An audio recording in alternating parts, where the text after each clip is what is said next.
My name is Justin Akin. I come from a family of 5 kids. I'm the middle child, raised in Vermont primarily.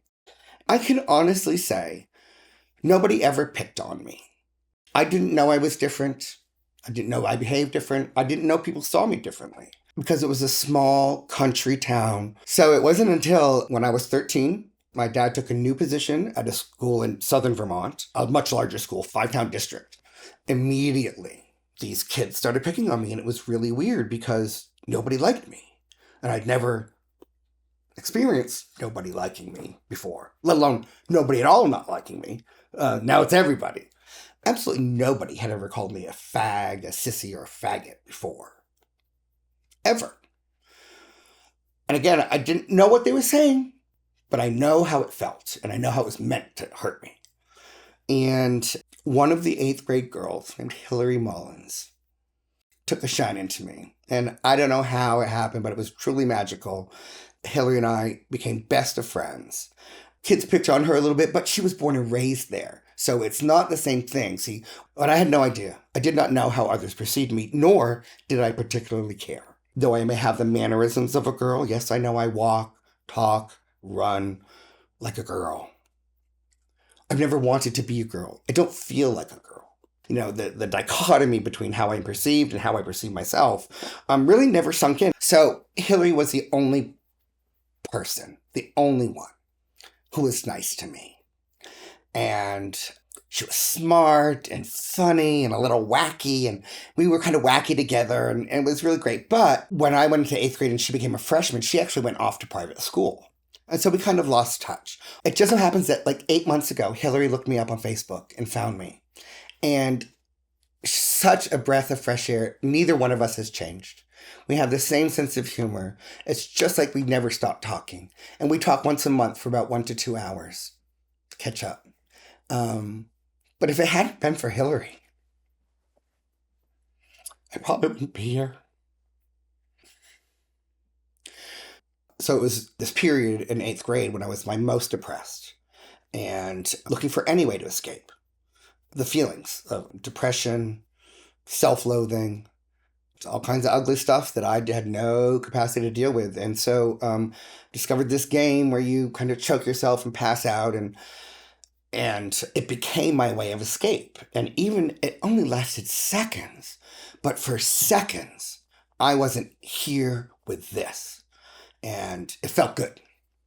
And honestly, that was like the beginning of my addictive traits and personalities and addictive behaviors. But man, I used to spend hours all alone in my bedroom doing that to myself over and over again. And more than once, I really hurt myself, but it didn't stop me. And it took me decades to understand that that was actually my very first addictive behavior.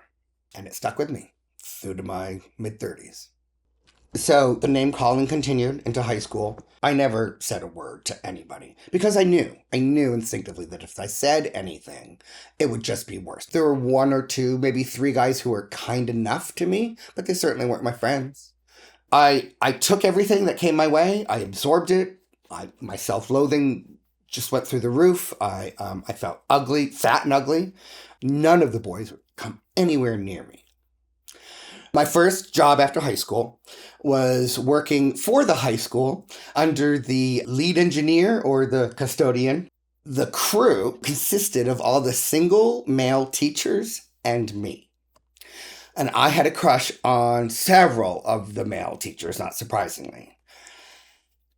And it was really wonderful because it was the first time adult men treated me like one of their own.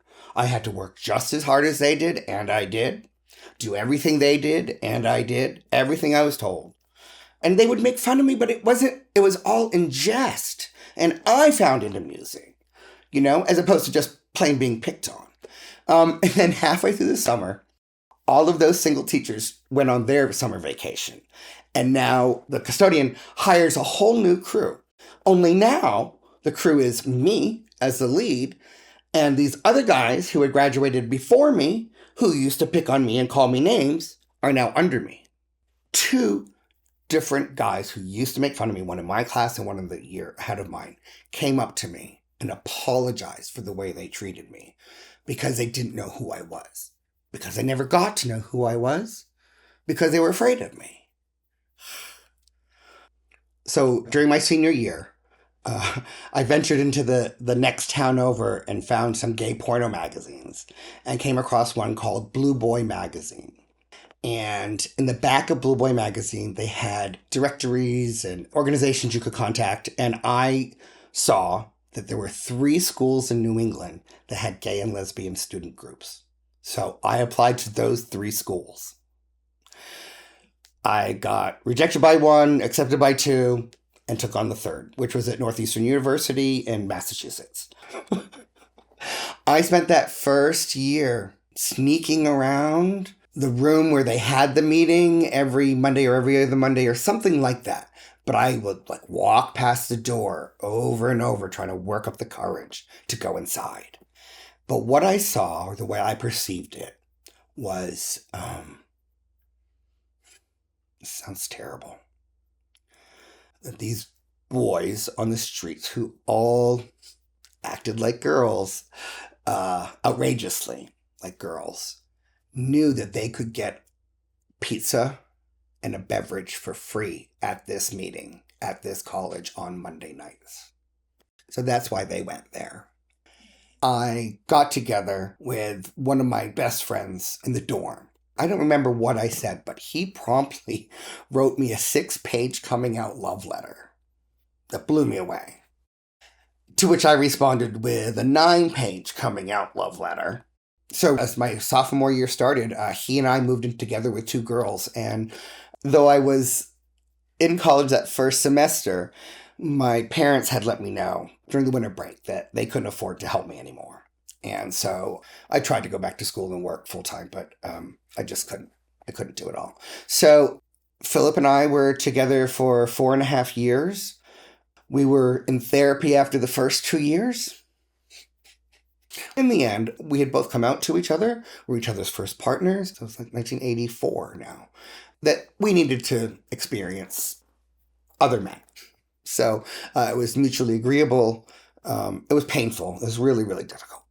It really wasn't until my first partner and I wrote those coming out love letters to each other. It was the first time I, put it in writing. I put it down. I said it. I love you. So Philip and I had been together probably a year, and my parents knew we were living together. In fact, my father had a bit of an issue with the fact that the 2 of us were moving in with 2 girls, and he was worried about me living with girls. Again, his own denial of what he already knew. But after about a year, Philip and I went into therapy. And as part of my therapeutic process, you gotta come out. And so this magnificent lesbian therapist in the, mid-'80s counseled us both really well. And we both came out to our parents essentially the same way as we wrote letters to them. I wrote my parents a letter and I was home for the holiday, and I know I left it on the living room table or something. I don't remember, but I do remember that we went to my sister's boyfriend's place and I took my youngest brother with us. And at the bottom of the letter, I wrote, if you're okay with me coming home, please call. And they didn't call. And they didn't call. And they didn't call. So I finally picked up my sister's boyfriend's phone, and I called my mother, and she's like, where are you? And where's your little brother? I said, well, I'm here waiting for you to call me. She said, why? I said, didn't you read the letter? She said, yeah, but what? I said, at the end, it tells you to call me if you're okay with me coming home. She said, oh, don't be ridiculous. Of course you're going to come home. Now, that was how I came out to my parents. That was it. And again, these assumptions that I am a homosexual because I am a sissy, there's a reason for stereotypes. It sucks that I fit that fucking stereotype. I didn't know it. I wasn't aware of it. And I had no idea what people were talking about until I was in my mid-20s. Initially, when I first was in Boston, I got to know some of these street kids. I saw something of myself in them. I'm not sure what it was. Every one of them had a horror story of either being thrown out of their home or having to run away from it for safety.